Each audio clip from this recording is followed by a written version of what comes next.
हाय, मैं प्रभाव आप सभी का बहुत बहुत स्वागत करता हूं आपके अपने ही यूट्यूब चैनल पे, जहां हम डिस्कस करते हैं financial education, financial planning and financial market. आज का जो टॉपिक है वो थोड़ा कॉम्प्लिकेटेड तो है, लेकिन बहुत आसान और आप ही लैंग्वेज में आप तक पहुंचेगा ताकि आपके कॉम्प्लिकेशंस एकदम क्लियर हो जाएं। इस चीज़ की मैं आपको गारंटी देता हूं कि आपकी ही लैंग्वेज में पहुंचेगा और आप तक क्लियर हो जाएगा। मेरे कुछ क्लाइंट्स हैं और फ्रेंड्स हैं, उनका ये एक्चुअली बहुत पहले से वो मुझे बोल रहे थे कि यार हम लोग जो इन्वेस्ट कर रहे हैं, हमारी जो कमाई हो रही है, फिर हम जो कुछ भी कर रहे हैं उस वो हमें कुछ टैक्स में छूट वूट मिलेगी क्या। हम लोग जो मैंने सुना है कि हम लोग म्यूचुअल फंड्स में पैसा लगाएंगे तो हमें छूट मिलती है। तो मैंने कहा चलो भाई तुम्हारी ये कन्फ्यूज़न दूर कर दूँ। तो ना सिर्फ उनकी कन्फ्यूज़न, ये हर उस इन्वेस्टर की कन्फ्यूज़न है, हर उस बंदे की कन्फ्यूज़न है जो स्टॉक मार्केट में या म्यूचुअल फंड में इन्वेस्ट कर चुका है। तो ध्यान से सुनिए और समझने की कोशिश करिए। मैं पूरी कोशिश करूँगा, पूरी ऑनेस्टी के साथ जो कंटेंट है आपको अच्छे और सहज लैंग्वेज में, अच्छे मैनर्स में आपके पास पहुँचाने की पूरी कोशिश। तो टॉपिक है उसकी हम जो बात करें, टॉपिक है वो कैपिटल गेन टैक्स।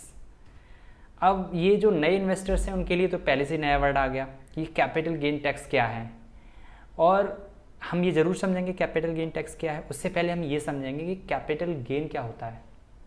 तो मैं कैपिटल गेन बता दूं, कैपिटल गेन क्या होता है। कैपिटल गेन मतलब कोई भी एसेट्स, आपका गोल्ड हो सकता है, आपकी प्रॉपर्टी हो सकती है, आपके शेयर्स हो सकते हैं, आपका कोई भी एसेट्स हो सकता है। वो एसेट्स में आपने जो पैसा इन्वेस्ट किया है और एक पीरियड ऑफ टाइम के बाद उसमें जो गेन हुआ है, मतलब आपकी 100 रुपये की चीज़ 200 रुपये की हुई है, तो जो 100 रुपये का जो गेन हुआ है ना, उसको वो कैपिटल गेन बोलते हैं। सरकार बोलती है कि ये जो गेन आपने किया ना, इस पर आपको टैक्स पे करना पड़ेगा, तो उसको उन्होंने नाम दिया कैपिटल गेन टैक्स। इंडिया में अगर टैक्स की बात करें हम, तो इंडिया में जो वैसे ये काम सीए का है, लेकिन मैं बेसिक जानकारी में आपको बता सकता हूँ कि इंडिया में जो टैक्स सिस्टम है क्या है कि 4-5 तरीके के टैक्स हैं।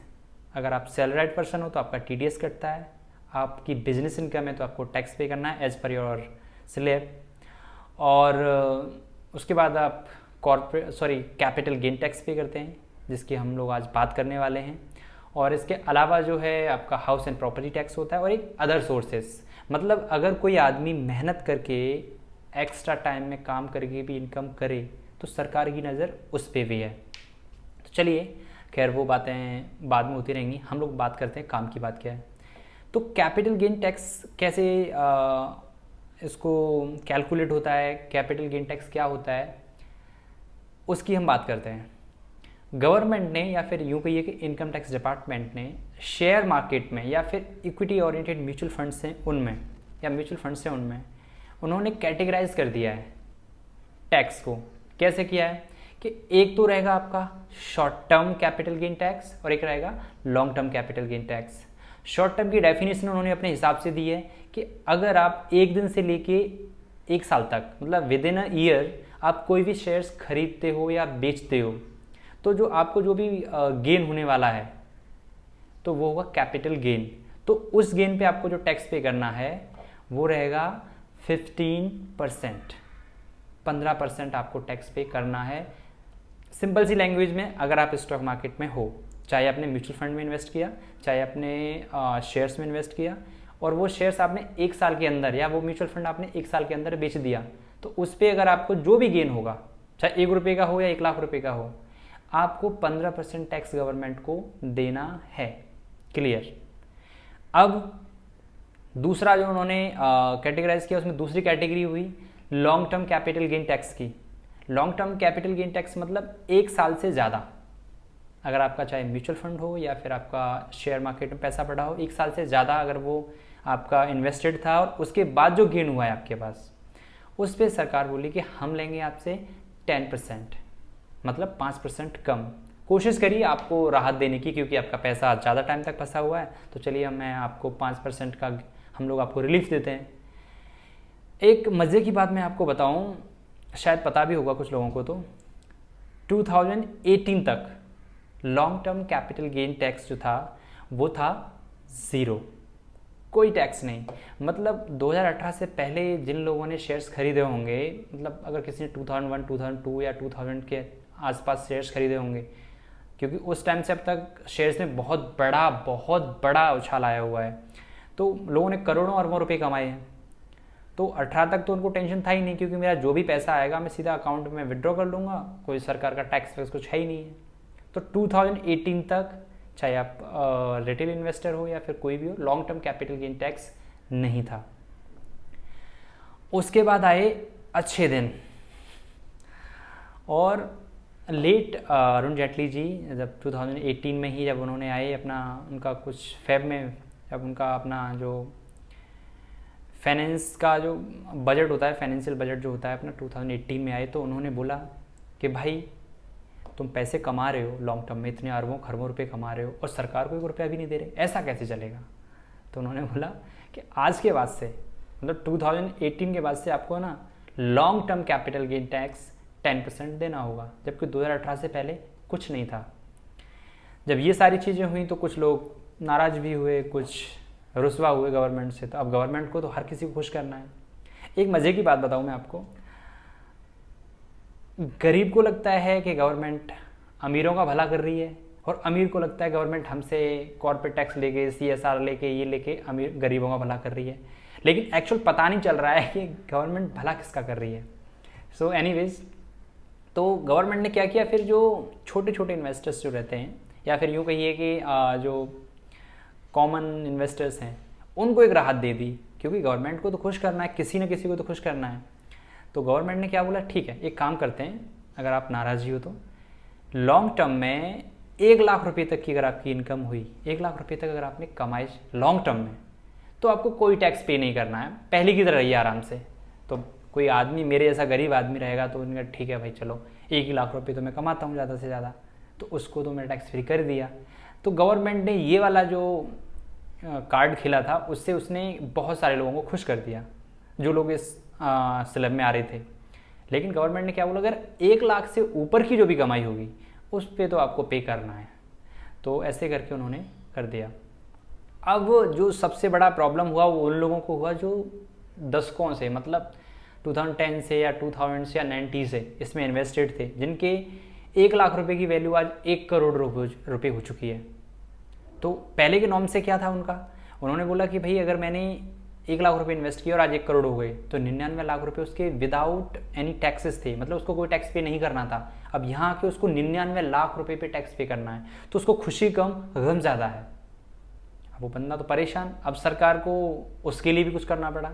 सरकार कहते एक काम करते हैं, आपको भी इसकी भी फिक्र करने की ज़रूरत नहीं है, आप एक काम करिए। वो एक रूल लेके आए जिसको लॉलीपॉप बोल दीजिए आप, उसको बोलते हैं वो ग्रैंडफादर लॉ। अब ग्रैंडफादर लॉ का मतलब क्या है कि उन्होंने बोला कि सरकार ने, श्री अरुण जेटली जी, लेट अरुण जेटली जी, उन्होंने बोला कि अगर तुम्हारे पास जो भी शेयर्स हैं उनकी जो वैल्यू है या फिर उनकी जो प्राइस है 31 जनवरी 2018 के हिसाब से कंसिडर करी जाएगी। मतलब उससे पहले जो भी प्राइस रही होगी, आपका 10 रुपये का शेयर चाहे 1000 का हुआ हो, 10,000 का हुआ हो, कोई दिक्कत नहीं है, आप अपना वो विदाउट टैक्स ही रखिए। लेकिन हम जो कंसीडर करेंगे आपके लिए वो 31 जनवरी 2018 के बाद से करेंगे।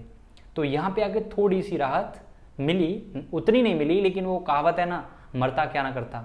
तो फिर भी लोग खुश हुए कि कम से कम 99 लाख रुपए पे तो पे नहीं करना है। कम से कम अभी एग्जाम्पल के लिए अगर उसकी शेयर की वैल्यू पहले उसने 10 रुपये में खरीदा, आज 1000 रुपये का है, और 31 जनवरी को अगर वो 900 रुपये का हुआ, तो अब जो पहले उसको 990 रुपये पे पर शेयर के हिसाब से जो टैक्स पे करना था, वो अभी सिर्फ 100 रुपये के आसपास पे करना है। तो इतनी राहत तो मिली, तो लोग कई हद तक वहाँ से थोड़े ठीक हो गए, फिर वहाँ से वैसा ही चल रहा है। उम्मीद करता हूँ कि आपको short term capital gain tax और long term capital gain tax पता चल गया होगा। अब मैं एक बात करता हूँ कि क्या शेयर मार्केट में सिर्फ गेन होता है, लॉस भी तो होते ही है ना, उसका क्या करना है। तो उसमें भी सरकार ने क्या बोला कि देखिए, आपका अगर शॉर्ट टर्म में कोई लॉस हुआ है, आज मान लीजिए 50,000 रुपये एक साल में आपको लॉस हुआ है, और नेक्स्ट ईयर जाके आपको 1 लाख रुपये का प्रॉफिट हो गया, तो आप क्या कर सकते हो, उसको कैरी फॉरवर्ड कर सकते हो। मतलब पिछले साल का 50,000 रुपये, इस साल का जो आपका 1 लाख का इनकम है, उसको अगर आप सेट ऑफ करोगे तो फिर आपका 1 लाख में से 50,000 रुपये गए तो 50,000 बचे, तो अब आप 50,000 रुपये पे टैक्स पे कर सकते हो। लेकिन उसके लिए कंडीशन है। कंडीशन ये है कि आपने अपना ITR फाइल किया हो और उस ITR में आपने ये मेंशन करा हो कि मुझे इस फाइनेंशियल ईयर में स्टॉक मार्केट में शॉर्ट टर्म में 50,000 रुपीज़ का लॉस हुआ है, तो वो सेट ऑफ होगा। और इसलिए गवर्नमेंट ने आपको कैरी फॉरवर्ड का जो टाइम है वो 7 साल तक 8 साल तक मेरे ख्याल से दिया है, तो आप उसको कैरी फॉरवर्ड भी कर सकते हो। शॉर्ट टर्म का शॉर्ट टर्म से आपका सेट ऑफ हो जाएगा, लॉन्ग टर्म का लॉन्ग टर्म से आपका सेट ऑफ हो जाएगा। तो मैं ऐसी उम्मीद करता हूँ आपसे कि ये जो टॉपिक है short term capital gain tax, long term capital gain tax clear हुआ होगा। बहुत कुछ और भी है, लेकिन मैं ये जो वीडियो है ज़्यादा बड़ा नहीं होना चाहिए, लोगों को सिर्फ जितनी ज़रूरत थी उतना मैंने आपको बता दिया है। Same equity oriented mutual funds हैं उनमें भी सेम है, लेकिन डेट म्यूचुअल फंड्स जो होते हैं जिसमें आप bonds and debentures and government securities में इन्वेस्टमेंट होता है, उनका क्राइटेरिया अलग है। उनका अगर शॉर्ट टर्म देखोगे तो 3 साल तक का रहता है और 3 साल के बाद लॉन्ग टर्म में रहता है। और उसके अलावा अगर आप उसमें जो टैक्स है डेट म्यूचुअल फंड्स वाले में, तो उसमें आपका 20% है, लेकिन हाँ वहाँ पे आपको इंडेक्सेशन का फ़ायदा मिल जाता है। इंडेक्सेशन क्या है, अगर उसका भी मैं आपको अगर इन्फॉर्मेशन दूँ, छोटी सी इन्फॉर्मेशन अगर मैं बताऊँ आपको, तो इंडेक्सेशन का मतलब ये होता है कि जैसे कि आपने फ़र्ज़ कीजिए कि आपने 20 साल पहले कोई प्रॉपर्टी खरीदी 2 लाख रुपए की और आज वो हो गई है 20 लाख रुपए की। पहले वाला एग्जांपल समझ लीजिए। तो आपने जो 2 लाख से 20 लाख के बीच का जो एक्चुअल जो गैप है वो 18 लाख रुपए का, तो आपको टैक्स अगर लगाना चाहें कैपिटल गेन टैक्स, तो आपको 18 लाख रुपए पे लगेगा। लेकिन इंडेक्सेशन का फ़ायदा क्या हो जाता है, गवर्नमेंट बोलती है कि भाई इस प्रॉपर्टी की वैल्यू आपने कितने की ली वो तो ठीक है, आपने कितने की बेची वो भी ठीक है, एक्चुअल प्राइस इसका क्या है वो देखते हैं। अब मान लीजिए उसका एक्चुअल प्राइस आज की डेट में 15 लाख रुपये है, तो अब वो आपके 2 लाख रुपए से कंसीडर नहीं करेंगे, वो करेंगे कंसीडर 15 लाख प्लस 15 लाख और ये 20 लाख के बीच का, मतलब 20 में से 15 हटाएंगे आप तो 5 लाख। तो अभी जो आपको कैपिटल गेन टैक्स लगेगा वो 5 लाख पे लगेगा। यही इंडेक्सेशन का पूरा खेल है। उम्मीद करता हूँ कि आपको ये short term gain, long term gain, capital gain tax जो भी हैं जो क्लियर हुए होंगे। कोई भी कन्फ्यूजन कैसा भी है आप मुझसे कॉन्टैक्ट कर सकते हैं, और फिर भी कुछ है तो आप मुझे कमेंट बॉक्स में आप मुझे बता सकते हैं, पूछ सकते हैं कोई भी क्वेरी कैसी भी रहती है। तो तब तक आप अपना ख्याल रखिए, सेफ रहिए, सुरक्षित रहिए। Thank you.